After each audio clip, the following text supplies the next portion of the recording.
Bacaan dari kitab Kejadian. Waktu akan meninggal Yakub berpesan kepada anak-anaknya, apabila aku mati dikumpulkan kepada kaum leluhurku, kuburkanlah aku di sisi nenek moyangku dalam gua di ladang Efron orang Het itu, dalam gua di ladang Makpela di sebelah timur Mamre di tanah Kanaan, yaitu ladang yang telah dibeli Abraham dari Efron orang Het itu untuk menjadi kuburan milik keluarga. Disitulah dikuburkan Abraham beserta Sarah istrinya. Di situ pula dikuburkan Ishak beserta Ribka istrinya, dan disitulah juga dikuburkan Lea. Ladang dengan gua di sana telah dibeli dari orang Het. Ketika saudara-saudara Yusuf melihat bahwa ayah mereka telah mati, berkatalah mereka, boleh jadi Yusuf akan menendam kita dan membalas kita sepenuhnya atas segala kejahatan yang telah kita lakukan terhadapnya. Sebab itu mereka menyuruh menyampaikan pesan ini kepada Yusuf.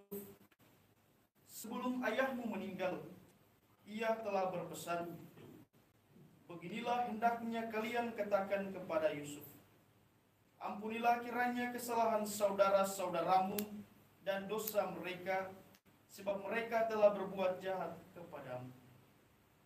Maka sekarang ampunilah kiranya kesalahan yang dibuat hamba-hamba Allah ayahmu. Ketika permintaan disampaikan kepadanya, menangislah Yusuf.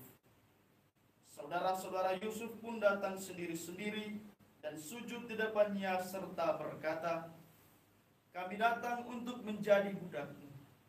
Tetapi Yusuf berkata, janganlah takut, sebab aku bukan pengganti Allah.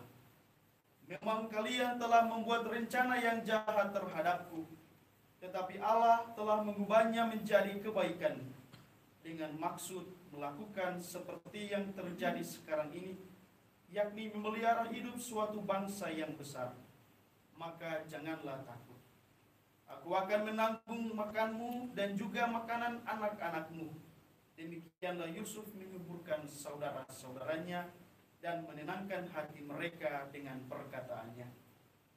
Yusuf tetap tinggal di Mesir beserta kaum keluarganya. Ia hidup 110 tahun.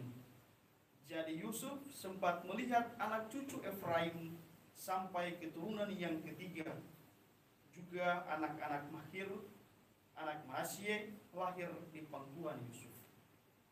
Waktu akan meninggal, berkatalah Yusuf kepada saudara-saudaranya, tidak lama lagi aku akan mati. Tentu Allah akan memperhatikan kalian dan membawa kalian keluar dari negeri ini ke negeri yang telah dijanjikannya dengan sumpah kepada Abraham, Ishak dan Yakub. Lalu Yusuf menyuruh anak-anak Israel bersumpah katanya, tentu Allah akan memperhatikan kalian. Pada waktu itu kalian harus membawa tulang-tulangku dari sini.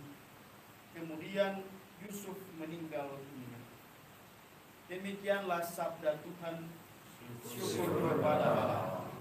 Mazmur tanggapan dengan refren, hai orang-orang yang rendah hati, carilah Allah, maka hatimu akan hidup kembali. Hai orang-orang yang rendah hati, carilah Allah, maka hatimu akan hidup kembali.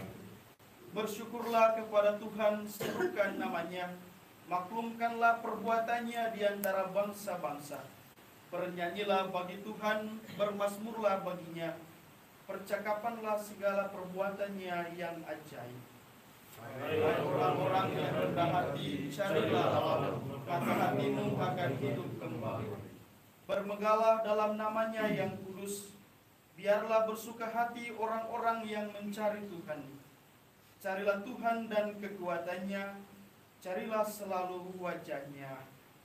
Hai orang-orang yang rendah hati, carilah Allah, maka hatimu akan hidup kembali.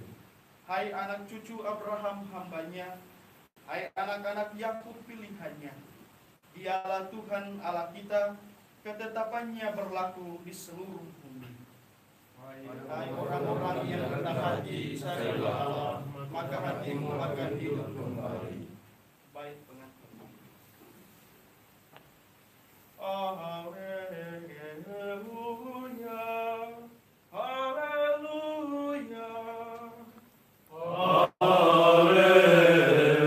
Haleluya,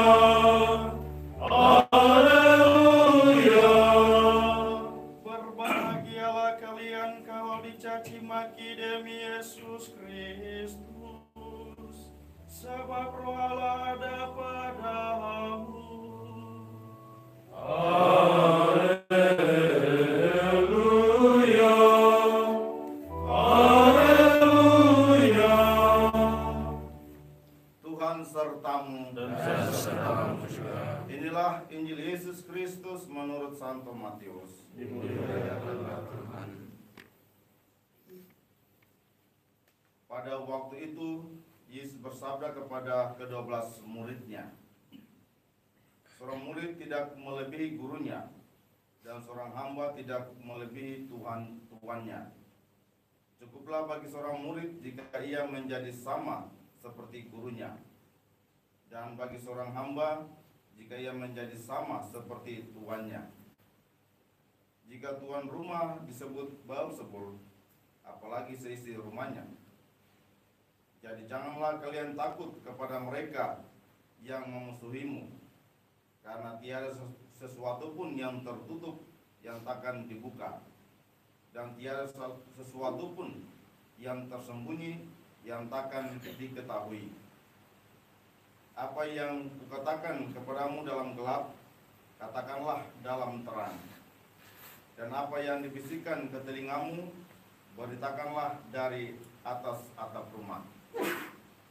Dan janganlah kalian takut kepada mereka yang dapat membunuh tubuh, tapi yang tidak berkuasa membunuh jiwa. Tetapi takutilah Dia yang berkuasa membinasakan baik jiwa maupun tubuh di dalam neraka. Bukankah burung pipit dijual seduit 2 ekor? Namun tak seekor pun akan jatuh tanpa kehendak Bapamu. Dan kalian, rambut kepalamu pun semuanya telah terhitung. Sebab itu janganlah kalian takut, karena kalian lebih berharga daripada banyak burung pipit.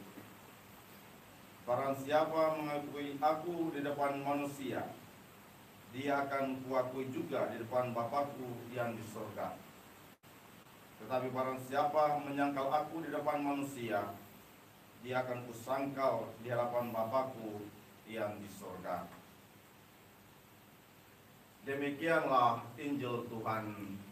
Terpujilah Kristus.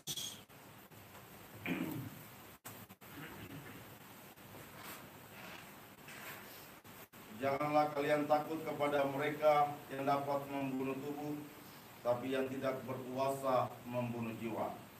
Tapi takutilah Dia yang berkuasa membinasakan baik jiwa maupun tubuh di dalam neraka. Konfrater, saudara-saudara yang terkasih dalam Tuhan kita Yesus Kristus, apa yang dikatakan oleh Yesus dalam bacaan Injil ini mengungkapkan antara lain bahwa Allah lah yang berkuasa mengatur segala kehidupan kita, sehingga kita pantas datang untuk mengabdi kepadanya, dekat kepadanya, dan perlu takut dalam tanda petik atau takwa kepadanya, bukan kepada manusia. Sejahat apapun manusia, kita tidak perlu takut.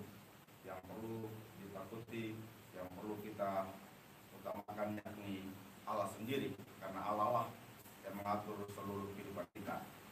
Hal ini antara lain terwujud dalam pengalaman hidup dari Yusuf yang dalam kehidupannya ia dijual oleh saudara-saudaranya, dan dia sungguh meyakini bahwa Allah menyertai dia, dan dia memandang bahwa apa yang telah dibuatnya oleh saudara-saudaranya yang jahat itu ternyata telah diubah oleh Allah menjadi kebaikan.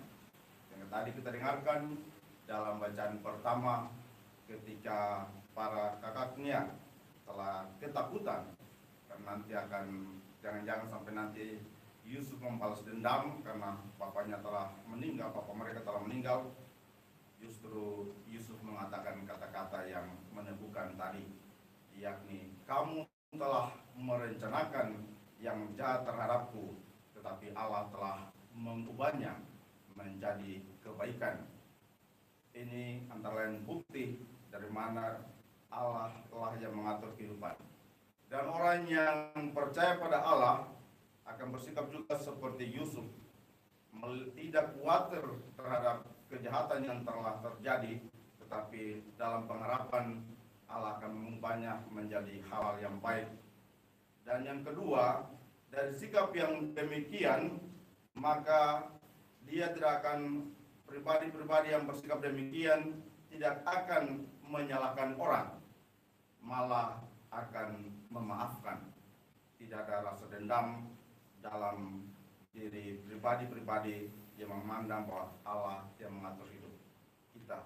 Sehingga kita diajak sama-sama melihat selalu ada hal-hal yang baik di dalam kesulitan-kesulitan atau kejahatan-kejahatan yang kita alami dari sesama kita, sehingga kita tetap patuh pada Allah dan bisa memaafkan sesama.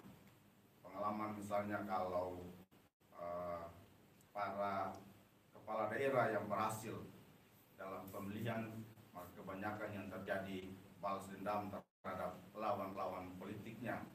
Seakan-akan apa yang mereka alami, apa yang mereka raih, kesuksesan yang mereka raih, itu seakan-akan perjuangan mereka tidak mampu atau belum mampu melihat bahwa justru di balik itu Allah yang berkarya, sehingga mereka mengungkapkan balas dendam politik terhadap sama lawan politik mereka.